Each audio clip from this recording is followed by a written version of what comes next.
Hey, good morning. How y'all doing? It is Well Red Beard. It's a damn fine day to talk about a book. And today we're here for a book review. We're going to talk about King of Souls by Brian Knight.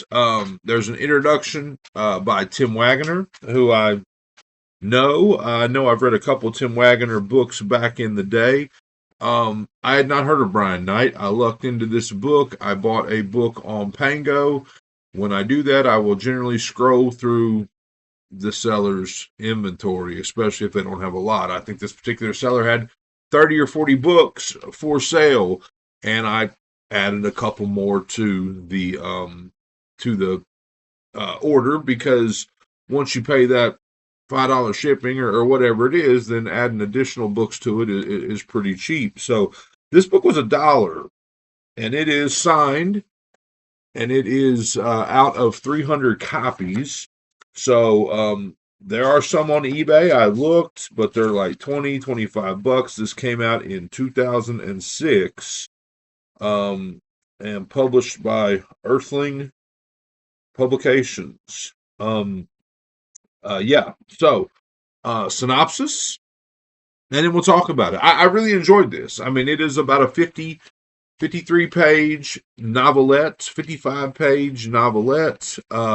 It doesn't really give you a lot about Brian inside, but there's a little blurb on the back I might read as well. So, again, impressed, and I actually went out and paid far more than $1 for another one of his books. So, and it's also a short one. But so anyway, so synopsis. Here we go. When four fathers venture onto the reclusive Johnny Junk Curtis's property in search of their missing children, what they find is beyond their worst nightmares. The motive for the hermit's strange junk fetish, the fates of their missing children, and Johnny Junk's greatest secret, a secret he guards at all costs. Can they survive the trap that Johnny Junk has set for them? Will they escape the King of Souls? So, King of Souls, I mean, right there, you kind of get the gist. This is going to go past the normal abduction type story. It also, without screaming, it kind of screams that, yeah, our missing children have, Johnny's got something to do with that, right? Anyway, real quick, Brian Knight lives in the Pacific Northwest with his wife and 3 children, where he lives, works, and dreams dark things. His other works include Dragonfly, Black Day Feral, Heart of the Monster. I think that's the one I bought. Heart of the Monster, Broken Angel, and Hacks. Yeah, I hadn't heard of Brian. I really, really enjoyed the story. The foreword by Tim Waggoner really, really sets it off. As a father to a daughter, Tim Waggoner is a father to 2 daughters. I mean, he kind of goes into that and goes into what his internal dialogue would be if his daughter was taken in this type of situation. So anyway, our main character, wakes up from a drunken stupor, gets a phone call, and it's his daughter. His daughter has been missing for 3 years. I mean, he has, completely dove into the rabbit hole of alcoholism. He's lost his wife. In the last 3 years, he's, a somewhat functional drunk.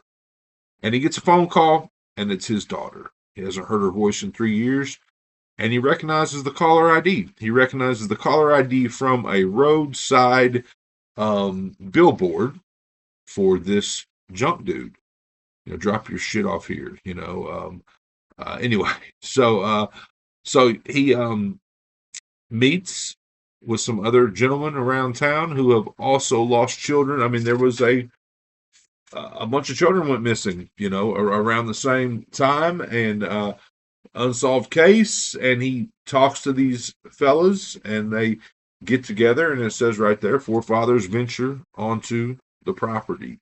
Now, the property, probably one of my favorite parts about the story. It is a maze of junk, and it's set up in a way that um, refrigerators. Think of like, refrigerators, freezers. Hold on. That that they are the doors. Like, so the backs have been cut off, but like you're walking down this tight tunnel of junk, and you come to two freezers, two refrigerators, and you got to pick which one to go through. And this whole area is booby trapped. Uh, and every time I say booby trapped, I think of Goonies.